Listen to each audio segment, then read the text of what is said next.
If you want to make some picks on your favorite sports, check out Underdog Fantasy's Pick'em game where you choose higher or lower on between 2 to 8 players and can win up to 325 times your entry. And using code ZIRK when you sign up, you'll get up to $1,000 in bonus cash and a free pick. Alright, today guys, we're going to be doing my first lineup update of the year. Now, I do want to give a shout out to Team Rocket for being a part of the Noti Gang. If you guys want a chance, shout out in the next video, drop a like in the vid, make sure you guys are subbed to the channel, notification bell, comment below, Noti Gang. Also guys, the NFL season is right around the corner. We actually have NFL preseason with the Hall of Fame game coming up very, very soon. And yes, there will be preseason picks available to do on Underdog. And yes, I will be doing some. That being said though, NFL Week 1 picks are live right now on Underdog and they are constantly adjusting. So I know it's a little bit of ways, but if you guys want to get in and get some extra value right now, because a couple of yards can truly be the difference between a win or a loss, I've already posted up a bunch of NFL Week 1 picks. I will be posting up more. Saturdays we have UFC. You guys know I just crushed this last Saturday. We also have MLB currently going on, NBA Summer League, and more. And if you guys check out Underdog Fantasy right now using only code ZIRK before the NFL kickoff, you're going to get this DAC 0.5 free pick only with code ZIRK and another 0.5 free pick, as well as up to $1,000 in bonus funds. So make sure you guys check out Underdog, use code ZIRK,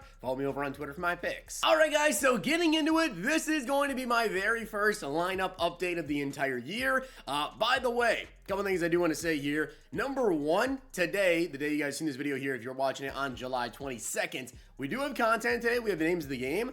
There was no reveals last night. Usually there's always reveals the night before at 8 p.m. Eastern. EA never tweeted a single thing. So I don't know any of the cards dropping today. Either they just forgot to tweet or the cards weren't done. I'm leaning more on the cards weren't done because I feel like they would have tweeted something. But yeah, if you guys are curious about that, I have absolutely no clue what's going on with the content, but we'll see at 1:30 today. Also, when it comes to this lineup update, guys, this is the $1,000 team. What I mean by that is I have already spent currently a little bit over $1,000, and that may seem absolutely ridiculous. To some of you guys, obviously other you guys understand I'm a content creator. Money that I spend, if you don't know, is a tax write-off. That doesn't mean it's free. This is a business, and it's the same thing as a pizza shop buying pizza dough, right? That's a tax write-off, and this as well. It's a tax write-off for me. I make the money back, and more. I know that may sound crazy, but yeah, that's the life of a content creator who does pack openings, and especially when we've been getting 7 days of content a week, you guys have been seeing it. I've been opening up all the booster packs, a lot of the step offers sometimes. I opened up some alumni bundles as well. Definitely been a lot of packs so far. Now, as you guys know, if you know me, I'm a little bit cheap when it comes to things. So you guys may see right here that I still have 1.9 million coins. I have some cards in my item binder. There's something I'm working on behind the scenes that some of my coins are tied into. You guys will see later this week as well. Just know that. So I actually have way more coins than that. It's just a lot of that is sitting in my binder right now. You guys will see on that. But as you guys see, this is the team. Currently, at my quarterback position, I am rocking out with Carson Beck. Now, you might say, Zirk, why are you rocking out with Carson Beck and not Bryce Underwood? You made a video talking about the best player at every position, which, by the way, I still feel like Bryce Underwood is, especially for the value, I would say, at this point. Tim Tebow, you know, the left-handedness for me still kind of meh with that certain position. I still think Bryce Underwood is amazing. I'm only using Beck because I pulled him as a BND. That's why I'm using him. And I still think he's really good. As you guys can see, I do have 50 out of 50 Texas Chem. So all my players have +2 strength, jump, agility, excel. Also have a +1 speed for all of the boosts here. So that's why Carson Beck looks like how he does. I do think this card is good. I think his release is better than Bryce Underwood's. It's just his speed and everything scrambling-wise, I'd rather go with Bryce still. That being said, in terms of abilities, guys, I'm running on time with him. Now, you might be wondering why I'm running this ability. Well, because all the abilities on him, the only abilities that are kind of worth using on him right now would be Dot and On Time. Well, I've been using Dot, and last night, in the second quarter of a game, okay, I'd already missed 5 throws, and I have Dot. And I know, by the way, if you didn't know this, this only works on placement. I use placement. If you're about to say, oh, you're on placement accuracy, I'm not on placement accuracy. And if you're wondering why I'm not on placement accuracy, it's because every time I tried to use placement and accuracy for the last couple of years since it's been a thing, it just doesn't work out for me. I don't know what it is, my timing maybe. Maybe I'm off with it. Obviously, I think if I used it more, I could probably get more used to it. But for me, I suck at using placement and accuracy, and I know that. So I used Dot. Last night, it just did not work at all. Carson Beck, and I was not stepping back in the pocket, 30 yards, whatever. I would literally take a snap, not move, Gronk would be down the seam, miss him twice in a row. Unbelievable. People told me on Twitter to try out on time, so I'm definitely going to try this out over the next couple days, see if this makes a difference. It is slightly improved accuracy when throwing with anticipation, so I'm going to try that out today. Now at running backs, you guys can see we have Isaac Brown, Jeremiah Love, and Eric Dickerson. If you guys have been watching the videos, you know I've pulled so many BND running backs. I also had Mark Ingram as well as a BND. I'm rocking out with Isaac Brown right now as the starter, and I got to say, I love the way that he runs with the ball. If you guys didn't know, it's like Shady McCoy. He runs with the ball literally in one hand. So I think that is just such a sick animation to see. He's been pretty solid, although lately I've not really been able to run the ball all that well versus pretty much any of my opponents. Now, wide receivers, guys, I have D-Jax, Kevin Concepcion, and Eric Singleton. Again, there are better players that I could have. Absolutely, I could have way better wide receivers, but as I tell you guys, I'm a little bit cheap, especially when we have this much content. You guys are seeing how much the market is constantly moving. Well, yeah, I don't want to be caught losing a ton of value in my team nonstop. That being said, Deshaun Jackson, this is a player that will be on my team for a little bit here until we probably get another alumni wide receiver, and that's because of this right here. You guys can see bronze takeoff. It's only 7 AP instead of 8 AP. That first ability bucket for alumni players is minus 1 AP there. So that's why I have D-Jax instead of trading him in and going and getting, you know, one of the other wide receivers they could possibly get, because I do think of all of the 86 speed wide receivers.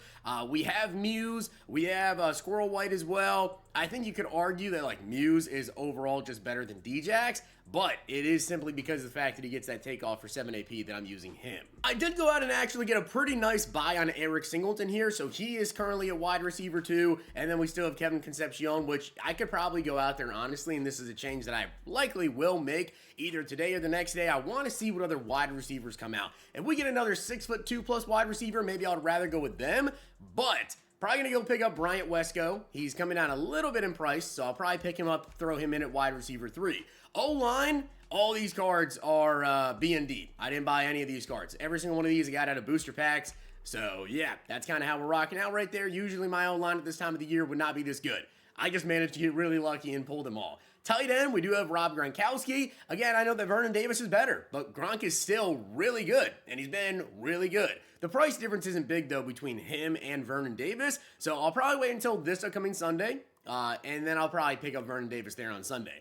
Defensively, you guys can see things getting a little bit different here. Now, the one position I think that I do have some potential options to actually upgrade at now would be cornerback. I do still have AJ Harris, the free corner, Julian Humphrey, and also Mr. Clark. We have a couple of corners that I could go out there and potentially pick up. I'm waiting to see what kind of content drops this week. Safeties, we have Rabbit Evans, Ronnie Lott, and D.I.C. Hopkins. All three of these guys play for me, by the way, and we badly need an actual strong safety because, yeah, there's no good actual strong safeties aside from the season champion Hutchinson, who's a lot of coins, and again, I'm not paying that. Linebacker core, again, all of these cards are B&D. I've pulled every single one of these cards out of a booster pack. We have Jamori Robinson, Luke Kuechly, Zayden Walker, and we have Gabe Jacobs. I actually take that back. Zayden Walker is not BND. I bought this card because, as you guys know, LTD's quick sell for 250K, he was around 300,000 coins. So, yeah, I bought him. I actually think I got him for like 350 when I bought him.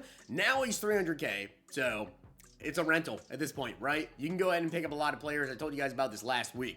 If there's players like Warren Sapp, which is a card that I bought on video for you guys last week, if there's cards that are 285K, 290K, buy them. Buy them. They're good. They're LTDs. Buy the card, use the card, because at the worst case, you quick sell it for 250K. I've been telling you guys, I'm trying to avoid getting caught with a player that's 500K when another corner drops, and now that corner is 300K. That's 200,000 coins lost. LTDs, always quick sell for 250. Now, a lot of people have been asking me, do LTDs actually quick sell for less later on in the year? If I remember correctly, someone can correct me if I'm wrong, I think LTDs last year ended up changing in quick sell price later on in the year, right, to 175K, but that was like much later in the year, if I remember that correctly. It's either that or they just straight up were 175K for the entire year.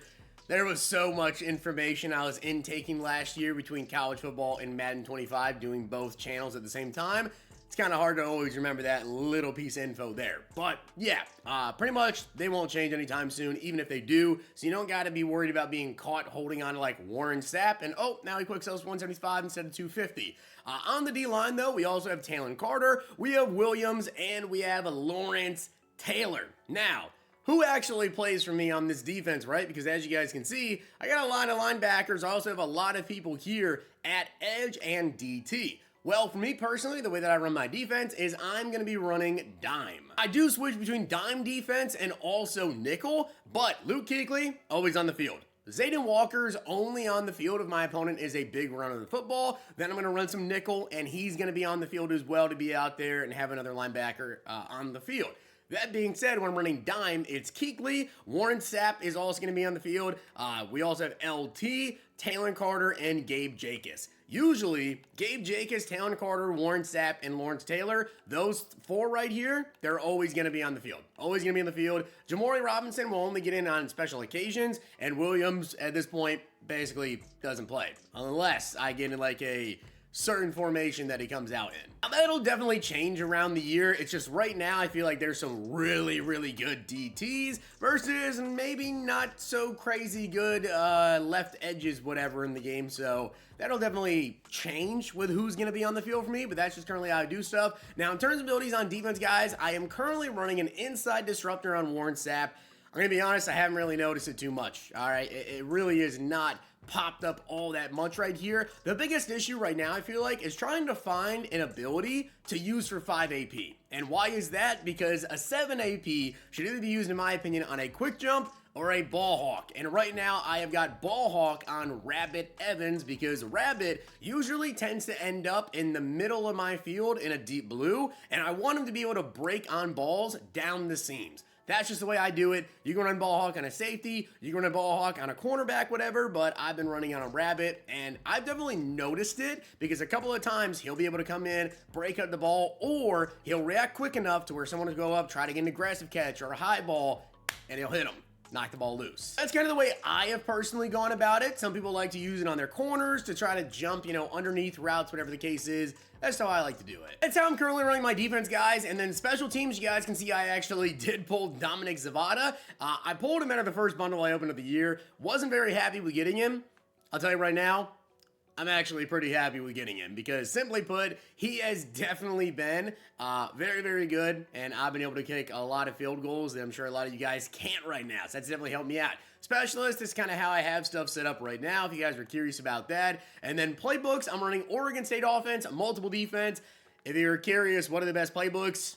I don't know. It's just what I've been running. Oregon State's what I've been running on offense. Honestly, I might switch to Ohio State. I did take a look at that. I went into like practice mode, looked at Ohio State offense. I might end up switching to that, giving that a try. Multiple D, the reason I'm running that, they just have the nickel and they also have the dime formations that I personally like. I don't know what the best one is to run there. That's all up to you. But with that being said, guys, hopefully you enjoyed the video. And if you did, make sure you drop a like in the video. And of course, hit that sub button down below. Make sure to check out Underdog Fantasy. Use code ZERK. Follow me over on Twitter for my picks. This is the $1,000 team. Let me know what you guys think. If you guys enjoyed this video, check out these.